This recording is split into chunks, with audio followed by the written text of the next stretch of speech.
guys have been on YouTube anywhere within the span of the past few weeks, there's a good chance that you guys have heard of Coppa, which of course stands for the Children's Online Privacy Protection Act.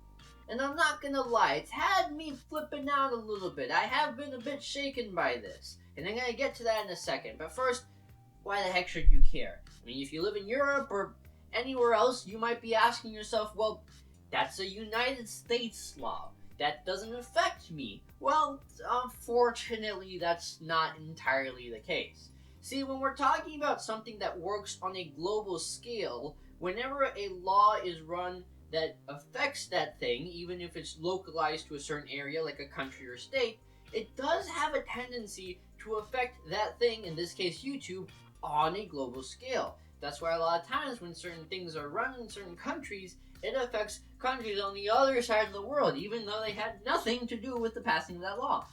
Which can get a little frustrating, because it's already hard enough to keep up with your own stupid laws. Now you gotta keep up with the laws of a country halfway around the world. Now, obviously, it can get a whole lot more complicated than that. For instance, I believe that YouTube can make adjustments to how it operates in certain areas, and then, of course, you can actually get into the wording of the law, what it requires of YouTube, how drastic it's going to be for YouTube, what kind of route or options the people at YouTube are willing to take. But the gist of it is that when we're talking about something that works on a global scale, in this case, YouTube, when a law is passed that's extremely significant, even if it's just a local law, it can affect YouTube on a global scale. Alright, now hopefully you're saying, okay, you've convinced me. It affects me somehow. Now, what on earth are you talking about? Alright, the super SparkNotes layman version of this is that Coppa was a law made to protect children. It did this by making certain means of collecting children's data illegal.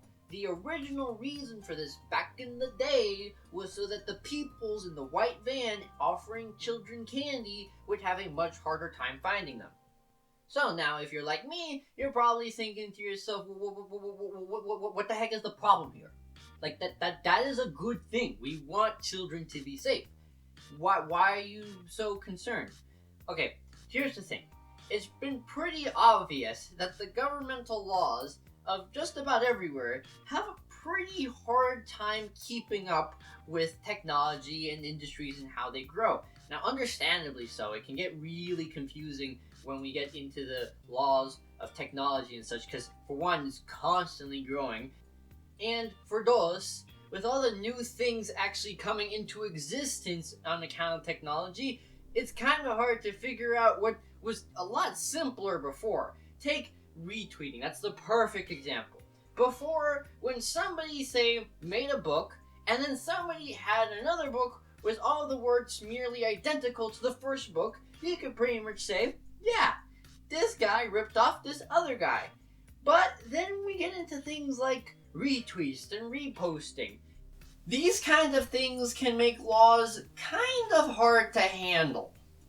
So I was talking about the books before. Now obviously, like I said, you see a book that was ripped off another book, not by the same person, that is clearly copyright infringement. But if we apply the same mentality to something like, say, retweeting, then technically you would be causing copyright infringement because you're taking somebody else's content without their permission and putting it on your own page. Now, obviously, today, nobody's actually going to sue you over that because that's kind of the whole point of tweeting. But it's this kind of thing that makes laws very confusing to figure out. Because then we have to sit here and think, okay, at what point should they be able to post other people's content? Should it just be only limited to certain words? Are we going to have a word count to what you should be able to retweet? Should anything be allowed as long as you give credit to the artist? And a lot of people don't notice that's not always the case. In a lot of cases, even if you give credit to the artist, if you didn't ask the artist specific permission to use it, then in a lot of cases, they will still be able to sue you. Now, this isn't always the case. It can get very confusing depending on whether it's a parody, what fair use is wherever you are, and so on and so forth. But you can see here how, like, these new things that are rapidly coming up make trying to figure out certain laws very, very difficult. So, in the case of Coppa, what they're trying to do is keep YouTube from collecting data on children. which in essence is fine. There's nothing wrong with that. The problem is what they're trying to do to accomplish that goal. And what it is that they're trying to get certain videos deemed as child directed or made for children. And the requirements to be child directed or made for children are very unbelievably vague. I mean, look, listen to this. Subject matter that is appealing to children, kids, jokes, music, games, video/computer games, children's TV shows or stars, cartoon characters, sports stories, toys, children's books, fantasy, children's arts, pets, products primarily purchased or consumed by children like snack or food cereal, language of the website such as language that is simple enough to understand to a 12-year-old and under, short colorful descriptions, slang and pop culture, kids only, fun, free stuff, whatever, cool, duh, games, ask your parents. Whether the website uses visual content appealing to children, animated characters, bold, fast, amazing graphics, bright and vibrant colors. So when you're reading these things, you're kind of scratching your head like, well, a lot of channels that aren't necessarily directed towards kids have a lot of these things, but they're not, I mean, kids can often watch them. There's nothing wrong with them watching them, but they're not really meant for children for the most part. I mean, take mine, for example. Now, don't get me wrong, I would love children as young as possible to learn about the stuff on this channel, but for crying out loud, the last video I made was on the different types of unemployment rates. That's what it was on. I can't see children being particularly interested about that. And if people say, oh, well, there's video games on the videos, because I use video games as my background, as you may know, if you are one of the people who actually watches my channel. I have a very not very, but somewhat animated intro. Things like this, you're kind of scratching your head like, well, am I a children's directed channel, or is this a children's directed video game? Now, I will say, if you watch the interview they had with the FTC people when they're asking them questions, if you go toward the end part of the interview, which I don't really see anybody discussing, and I will, of course, leave the link to the interview down in the description below, along with all of my other sources like I usually do. But if you go all the way to the end of the interview, he does mention that there's a difference between family-friendly content and child-directed content. Now, he doesn't really go too in-depth as to what exactly the difference is, unfortunately, but at least it gives me a little bit of hope that they know that there is a difference, because I probably fall under family-friendly content, because like you guys know, there's nothing bad about my videos. I don't use any vulgar language, I don't have any bad subjects, I just don't like to include those things in my videos or generally in my day-to-day life. But it's not like I make videos on things that a 5-year-old is going to be interested in, unless there's some sort of economic craze among the 5-year-olds that I haven't been told about. But as long as that hasn't happened, I'd imagine that I fall under family-friendly content. But the thing is that under these very vague descriptions, nobody's really sure. So the problem is that people are kind of freaking out. And on top of that, if you are somebody who knows that they're directed toward children, that you make children content, it can be super challenging if your channel is tagged like that. The reason being because your video is going to be treated a whole lot differently than just about any other video on YouTube. How, you may ask? Well, let me tell you. You know how when you hit the bell button, you get notified if your favorite creator, hopefully that might be me, okay, but all joking aside, you know how when you hit that bell button, you'll get notified whenever he or she makes a video? That's not going to happen anymore if their channel is designated as child-directed. So people won't be notified as to whether or not they make videos. You won't be able to comment on their videos. If you try to search up their videos, they're not going to come up, so you won't be able to find them that way. They're not going to come up in the suggested page of YouTube. You know, that page in the front, like the first thing you're greeted with to scroll through to see what kind of new content is out. They're not going to show up there. And here's the kicker, 90% of the revenue that people are making off of these channels is going to be pretty much just cut off. And if you're somebody who lives off of YouTube, that's a big chunk of your revenue that just got cut off. And there's a lot of people who do that. On top of that, there are other YouTube channels who are actually big enough to support entire companies. So that's a lot of their salaries completely cut off. And then you're like, okay, what about other advertisements? Because you see things like ExpressVPN, Audible, Squarespace, those come up a whole lot. Well, here's the thing. A lot of those work on kind of the sales that they actually get from the video. So people have to buy things from the actual company that is being advertised on the channel, and then based on how many things are bought because of that advertisement, that's the revenue that those content creators make. And even if they don't work like that, maybe they have some sort of deal where they just pay you a lump sum, and then they put the advertisement on the video, and then they just get what they get. In both of those situations, if your video is deemed directed toward children, then you're not going to make a lot of money. Because in the scenario where you're being paid per sale, you actually need to be publicized, or you need to be constantly being seen by other people for that to actually work. And when you're being hit by things like not showing up on the suggestion page, not being notified, or not having other people get notified of your videos, not being able to have people comment on your videos, a whole bunch of things that actually make your video grow and get more popular are not going to be there. So not a lot of people are going to see that advertisement, so not a lot of people are going to buy from that advertisement, therefore they're not going to make a lot of money that way. And if a video is not making good numbers, then advertisers won't even bother trying to advertise the YouTuber, even if they're one of the people who get lump sums. Because at that point, they're really, well, they're paying for nothing because they YouTubers can't get their videos out. So it kind of puts people who are deemed as children-oriented content in a very, very tough spot. Now you might be like, okay, but why not just designate your video as not child-directed? I mean, I'm sure children are gonna watch it anyways, it's just not gonna be classified like that, right? Well, no, it's unfortunately not that simple.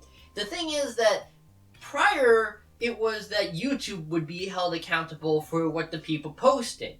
But now, it's a bit more of a shift that the YouTubers are more responsible for what they're making, which is a good thing. Generally, we should be held accountable. Here's the thing, though. We are under very vague circumstances, so we're not entirely sure what is classified as what, like I previously talked about. But because YouTubers are being now held more accountable, that means that if somebody who knows that they're making child-directed content, makes child-directed content, and does not designate it as so, they can be hit pretty hard. Numbers have been thrown around. They've said up to about $42,000. Now, it does say up to. It doesn't say exactly $42,000, so it could be a whole lot less. But if they max that out, $42,000 is definitely nothing to sneeze at. That could probably bankrupt most people, to be completely honest with you. So if you have your channel not properly designated, you could be hit with that. Now, the other thing that can happen, and this seems like the more likely thing, is that you could actually have your entire YouTube channel completely deleted, which is also not a good thing, especially if you're one of the people who are living off of YouTube. So it's not like they can just choose not to be oriented like that, and this kind of puts them in a really tough spot. And the other thing is that YouTube also has a lot of regulations to make sure that people don't put things that are too vulgar on YouTube. So then it's kind of becoming this thing like, well, they don't want us to be too vulgar, which I never was concerned with because I've never liked that anyways on my channel or just in general. But now they don't want us to be too child-friendly, or if we are, we don't have any incentive to be, because if we post anything, almost nobody's going to see it, and if we're somebody who survives off of YouTube, we're definitely not going to make any revenue off of it. And that's kind of the position everybody's stuck in. Now, maybe you're one of the people who doesn't care about everything I just said. Now, I don't know why you don't care about it. This is all extremely important and drastically affects everybody who's involved. Please start caring about it. But let's say just for now, you don't care about it, and you're like, well, at least the children are safe. Well, okay, what I'm about to say, I obviously can't guarantee what happened, but based off of the research I've done, which of course will be down in the description below as always, it doesn't seem like that's what's going to happen, or at least it's not going to have the exact desired outcome that people are hoping for out of Coppa. Because here's the thing, for people to make child-directed content, you kind of have to be incentivized one way or another to actually make this content. But when you're hit by all of this, you almost want to completely forget about it. I mean, think about it. If you're one of the people making revenue off of this sort of thing, I already illustrated as to why you wouldn't be making any money off of it. But if you're one of the people who are just really, really passionate, don't care about the money, and are just trying to make good child content, you almost don't want to do that because nobody's going to see it. If you post it, it's not going to show up on the suggestion page. You're not going to be able to look it up. Heck, if people like you and they want your videos to notify them when they're made, that's not going to happen either. So it's almost going to be impossible for anybody to actually find these child content creators. So my point being that it seems like for the child-directed or the child content-making people, they're going to be a whole lot less incentivized. And anybody else who's like in that mid-range might be more incentivized to actually create, like, say, more adult content. And that would make YouTube, well, a whole lot more adult. And as YouTube stands now, kids are still going to watch YouTube until it's deemed like a 100% adult website. But, I mean, hopefully that doesn't happen. But until that does happen, children are still going to watch YouTube. And they're going to be having less access to content that you'd actually want them to watch. And a whole lot more of way more adult content that I'm pretty sure nobody actually wants them to watch. So it kind of seems like, now again, I can't say that this is all going to work out like that, obviously. We could, like, fast forward into the future and maybe there's some sort of process that YouTube implemented that made it actually possible for content creators focused on making children's content to, you know, thrive on YouTube. But with the information I have on hand right now, it seems that the whole track of child-directed content being reduced and adult-directed content being increased seems to be what's going to likely happen. But get this, I haven't even gotten to what, in my opinion, is the scariest thing of all of this. The machine learning. Now, if you don't know what that is, basically what I'm saying is that, as you know, YouTube is very, very big. You cannot survey that amount of content with just people alone. It's just not doable. So what YouTube's forced to do is implement algorithms to search the system for it. It's kind of like having a computer look through all of the videos as opposed to having people look through all of them. And what it does is it tries to pick out the YouTube videos that are in violation of whatever terms and policies YouTube has already implemented. The thing is that it ain't great at its job, since it really doesn't have a sense of judgment. It can't. It's essentially just computers. So instead what it does is it looks for key phrases, key words, or key images that might flag a video as being in violation of some term or policy. And the problem is that that can get kind of confusing for the computer. Let me give you an example. Imagine that there is a video or picture released into the public domain, so anybody can use it.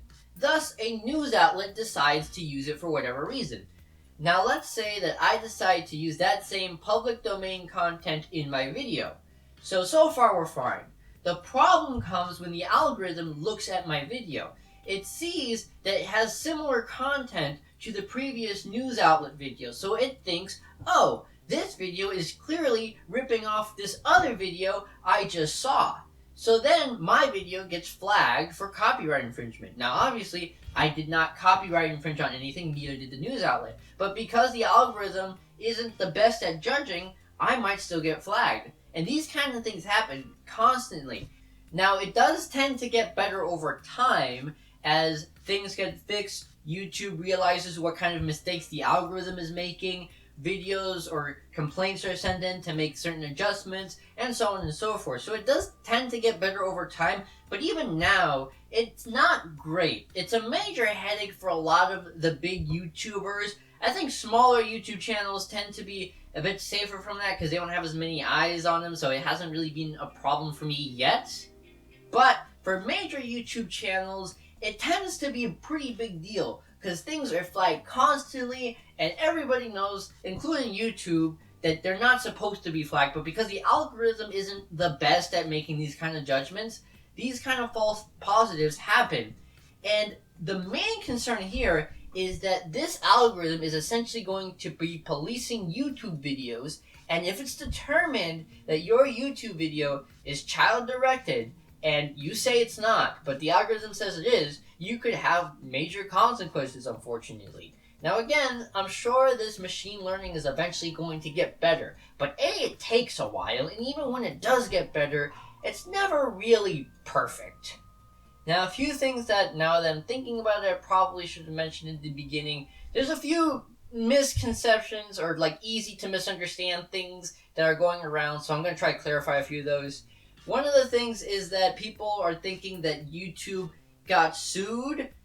Not exactly, it's pretty close to that. What happened is that YouTube was in violation of, collecting children's information. That's where this whole problem started. But they entered a settlement, and that's how they ended up paying the money. It wasn't exactly a lawsuit per se. Now, another thing that you kind of have to understand is that this isn't just one whole thing. It's kind of like two really closely or three really closely related things kind of clashing. First, there's the settlement that YouTube had with the FTC, and then there's Coppa, and then there's how YouTube's responding to Coppa, which is what's really concerning about this whole process.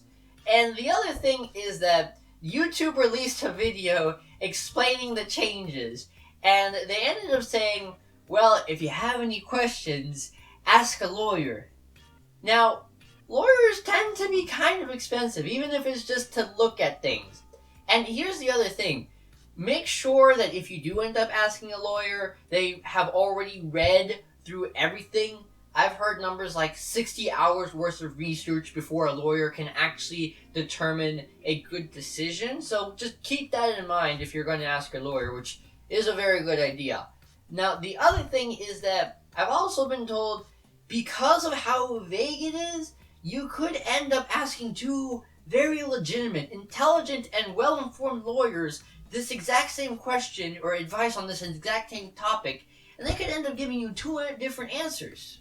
Now, me personally, yeah, I'm a little freaked out by all of this. I mean, there's a bit of speculation going around saying that smaller YouTube channels might not be affected as much, so I might be okay, but the whole point of this is kind of to grow as a YouTube channel, and frankly, whether that is or isn't true, I'm still not 100% sure how my channel is going to be affected. Like I said, I'm 99% sure I'm mostly made for kids 13 and up. I mean, like I said, I would like to see younger kids here. I think a lot of this information would be very helpful for them, especially later on in life. And a lot of people end up getting a little bit weighed down because they don't have this information. That's a huge chunk of the reason that I started this YouTube channel in the first place. But I would imagine that if I had a decently large audience, which I would hope I can get soon, that it would mostly be kids about 13, 14-ish and over. But I mean, you guys heard the list of stuff that could classify a video as child content. I mean, words like fun and duh. I just can't see those things being exclusive to child-directed content, but if the FTC says so and the YouTube policy said so, then there's a good chance that even if you're not directed towards children, just by using those words, you could be deemed as such. Or the word video game was included in there. I mean, you guys know that I have video games as the background for a lot of my videos. That's a recent change. And I guess I'm... Or you guys know that for my recent videos, I've been using video game as my background as I talk over it. I mean, again, that really shouldn't make me child-directed based on the topics that I talk about. I mean, it's not like I'm a big fuzzy blue-green bear teaching you guys the alphabet here. So, yeah, I am a little freaked out. Who knows, depending on how this pans out, maybe I might move to Daily Motion or Storyfire, see how I do there, depending on how YouTube pans out with this whole thing. Now, I hope it works out for me and the rest of the YouTube creators who like making family-friendly content, but it's kind of getting nerve-wracking to say the least. I mean, I'm here, like I mentioned in like the first ever video I've ever posted, to A, share information that could potentially help people drastically. Not necessarily things that are complicated, but things that were just never told to them, and when you do know about them, can really help you out. B, to give different perspectives and philosophies. That's kind of how the motorcycle video and the whole video gaming translator series was born. And C, so that I can make a big enough community that people can start telling me about stuff so that I can become smarter. But, I mean, I might not be able to do that here at this rate. I mean, hopefully that is a bit overblown. It's kind of hard to tell, to be honest with you, until it's actually implemented. And even when it's implemented, it's probably going to be a little while until we see the full effects. It's not just going to be snap your fingers and everybody, like, disappears. That's not how it works. It's going to be implemented, slowly going to work through the process. It's probably, if I had to guess, it's probably going to take a couple years. Obviously, I'm not an attorney or a lawyer, so this isn't like professional fact or anything, but in my personal guess, it's probably going to be 1 or 2, maybe 3 years before we see full implication. Or who knows, maybe YouTube has everything stacked up and ready to go and they just need to implement it as soon as the deadline hits, which I believe it's January 1st, so it is coming up fast. Now, 2 things worth mentioning. There is a petition and there is a location where you can go ahead and put comments to the FTC. Now, I know what you're thinking. They're not going to listen to me. They're not going to do anything about it if I go ahead and type it in. They're going to ignore it. Just hear me out for a second, okay? Now, Coppa itself, yeah, probably isn't going to get, like, drastically changed or anything. But how the FTC implements Coppa is still up in the air. And that's kind of what the comment section is trying to change, or at least what people going to the comment section are trying to change. They're trying to make it so that they understand that you gotta be reasonable about this. There are people, again, like myself and several hundreds upon thousands of other content creators that just make family-friendly content and don't really fall to that child-directed content, but might be classified that way. And even a lot of people, I've heard, have been classified as child-directed even though they're strictly adult content, believe it or not. So, the whole means of actually implicating Coppa is still being discussed, and that's what the comments are there for. Now, if you go ahead and leave one there, please, if you want or care about the future of the online media at all, whatever you leave there, make sure it's respectful.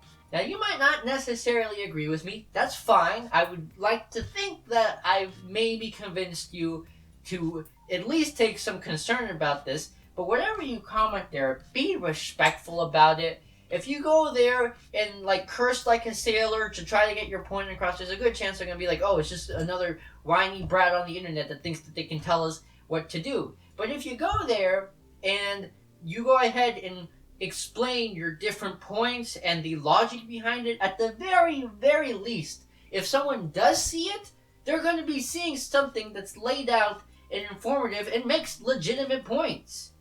But if it's just like cursing, which we unfortunately get a ton of in surplus across the internet, if it's anything like that, then there's a good chance they would immediately ignore it even if they did get to it. The reason I say this is because I would immediately ignore it. Because generally when people are cursing it out, A, it's kind of hard to weave through all that to actually get to whatever point they're trying to make.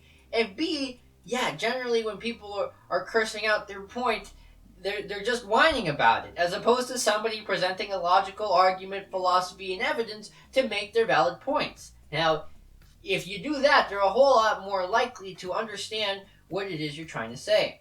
So go ahead, do those as well. will be left in the description down below. I know that I'm really late to this whole thing, but I really wanted to research and make sure that I wasn't just spewing out random misconceptions, misinformations, and all of those things. So I did my best. I did all the research. I watched the interview.